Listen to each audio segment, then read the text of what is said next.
विदेश नीति पर विपक्ष के सवालों का जवाब देते हुए कल विदेश मंत्री सुषमा स्वराज ने राज्यसभा में भाषण दिया था। सुषमा जब भी बोलती हैं अपनी भाषण कला से विपक्ष को चित्त कर देती हैं। कल भी उन्होंने यही किया, इसीलिए उनके भाषण की बहुत चर्चा भी हो रही है। मोदी सरकार के वक्त भारत की विदेश नीति कितनी शिखर पर गई, मोदी कैसे ग्लोबल लीडर बन गए, मोदी ने कैसे दुनिया को भारत में सम्मान दिलाया, यही समझाया कल सुषमा स्वराज ने अपने 1 घंटे के भाषण में। सुषमा तो यहां तक कह गई कि मोदी में वो मादा है कि वो अमेरिका के राष्ट्रपति डोनाल्ड ट्रंप को चुनौती दे सके।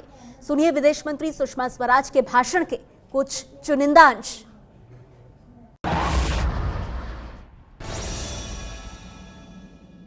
चर्चा की शुरुआत आनंद भाई ने की और मैं धन्यवादी हूं उनकी कि उन्होंने पूरे विश्व का आज का नक्शा सामने रखकर उसको शुरू किया। विश्व किस स्थिति में है, किन चुनौतियों का सामना कर रहा है और ऐसे में हमारी क्या भूमिका है और क्या होनी चाहिए। तो जिसे कहते हैं टोन सेट की उन्होंने कि ये चर्चा किस परिधि में होनी चाहिए। मैं धन्यवादी हूं आपकी। अगला वाक्य आपने कहा कि प्रधानमंत्री पंडित जवाहरलाल नेहरू ने अपनी विदेश नीति के कारण बहुत सम्मान कमाया। ये सत्य है, लेकिन इसके साथ ही एक वाक्य मैं जोड़ना चाहूंगी। प्रधानमंत्री पंडित नेहरू ने व्यक्तिगत रूप पर सम्मान कमाया, प्रधानमंत्री नरेंद्र मोदी ने पूरे भारत को सम्मान दिलाया।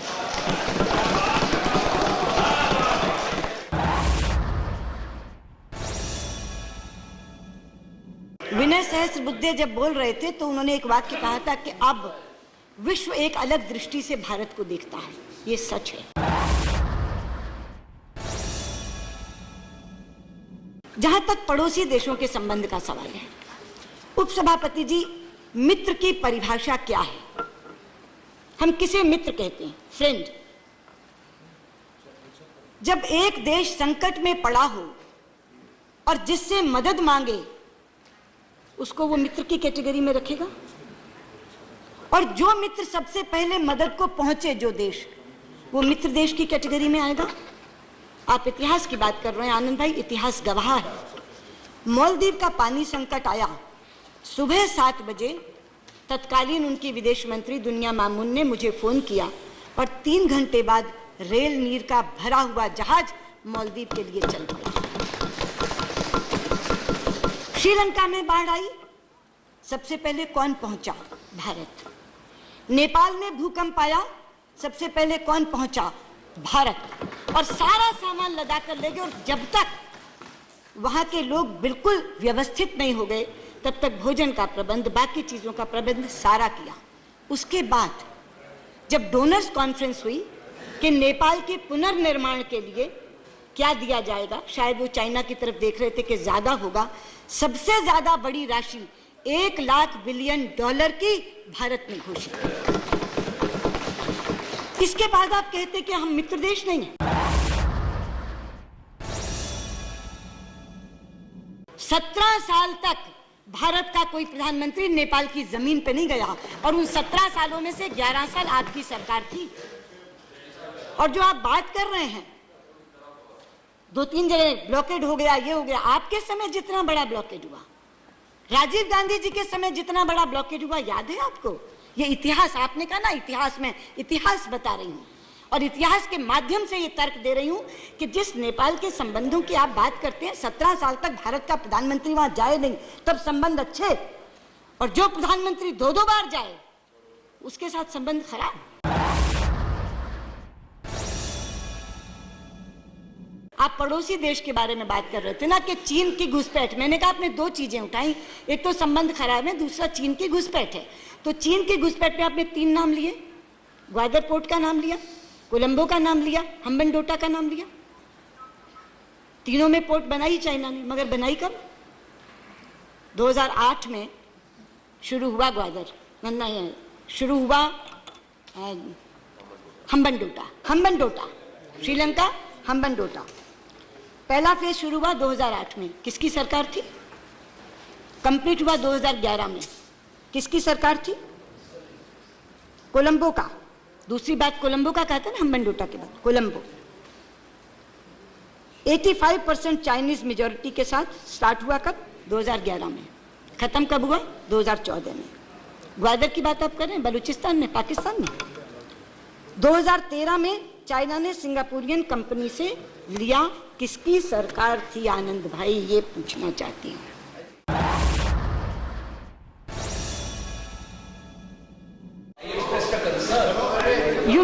Why did you express the concern? Why were you not concerned in 2008 if you were expressing the concern? Why were you not concerned in 2011? Why were you not concerned in 2013? आज आपको कंसर्न याद आया, आज आपको concern याद आया। आप आज हमारी विदेश नीति पर बोल रहे थे, इसलिए जो कंसर्न आप ये बता रहे हैं उन कंसर्न के जन्मदाता आप हैं। अगर हम्बनटोटा का कंसर्न है, अगर कोलंबो का कंसर्न है, अगर ग्वादर का कंसर्न है, तो मैं कहना चाहती हूँ वो कंसर्न का जन्म कब हुआ? वो कंसर्न का जन्म आपके समय हुआ। इसलिए आज हमारी विदेश नीति पर ये आरोप मत लगाइए कि ये कोलंबो, ग्वादर, हम्बनटोटा हमने दी। हमने तो हम्बनटोटा सिक्योर की, और हमने हम्बनटोटा सिक्योर की। अब जो चाइनीज के साथ डील हुई है उसमें उन्होंने कहा है कि कंट्रोल श्रीलंका का रहेगा और आपके सिक्योरिटी कंसर्न्स हम देखेंगे। हमने तो हम्बनटोटा में आपके कंसर्न को एड्रेस किया है।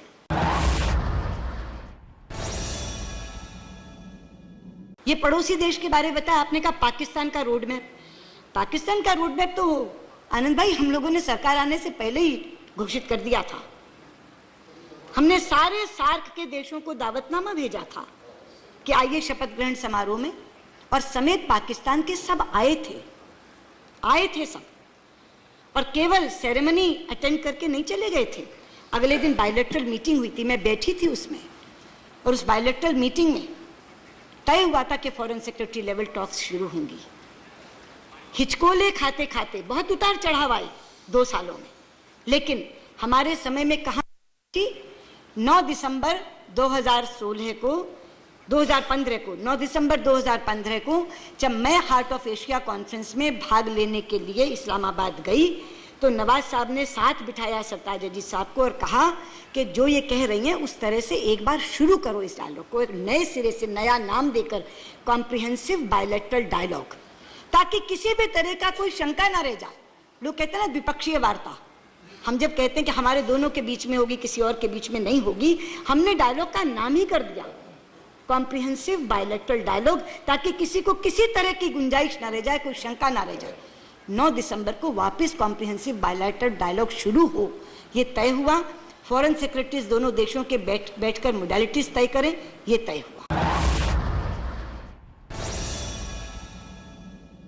प्रधानमंत्री जी का लाहौर से, काबुल से लाहौर जाना इसी इनिशिएटिव का था, लेकिन ये out of the box initiative था।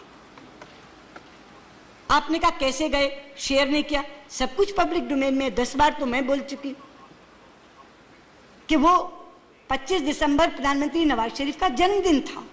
उन्होंने बधाई दी काबुल से, तो उन्होंने कहा आप जा रहे हैं तो यहां से होते हुए जाइए। यानी रिश्तों की ऊंचाई इतनी थी कि वो प्रोटोकॉल के चक्कर में न पढ़ करके गए। ये थी स्थिति। तो कोई ये कहे कि पाकिस्तान के साथ हमने शांति की पहल नहीं की, हमने दोस्ती का हाथ नहीं बढ़ाया, ये नहीं।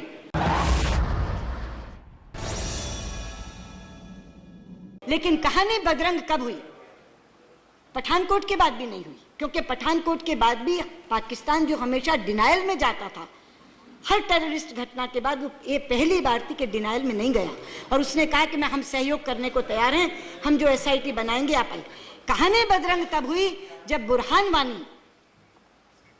वानी का एनकाउंटर यहां हुआ और नवाज शरीफ साहब ने वहां खड़े होकर के उसको स्वतंत्रता सेनानी, शहीद की संज्ञा दी।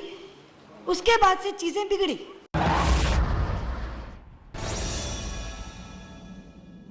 तो आप ये कहते हैं रोड मैप, क्या हमने तो रोड मैप बना दिया था, शांति का, दोस्ती का, पाकिस्तान की स्थिरता का, समझौते का, ये हमारा रोड मैप था। लेकिन रोड मैप एक तरफा नहीं चल सकता ना। अब आप कहते हैं कि रोड मैप क्या है, तो रोड मैप तय है। Terror and talks can't go together, this is the road map. जिस दिन टेररिज्म खत्म कर देंगे, जिस दिन आतंकवादी घटनाएं करनी बंद कर देंगे, उस दिन वापस वार्ता शुरू हो जाएगी। ये है रोड मैप।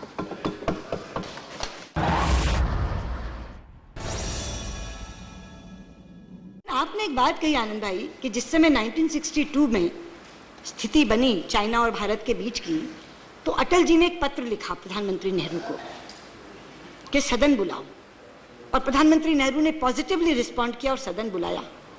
काश आज के विपक्ष ने ये किया होता। मैं बहुत दुखी हूं इस बात से कि सबसे बड़े प्रमुख विपक्षी दल के नेता ने चीन की स्थिति को जानने के लिए भारत के नेतृत्व को पूछने की बजाय चीन के राजदूत को बुलाना चाहिए।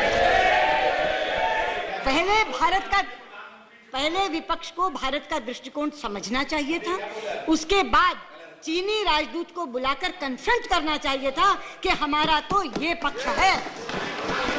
ये है एबीपी न्यूज़, आपको रखे आगे।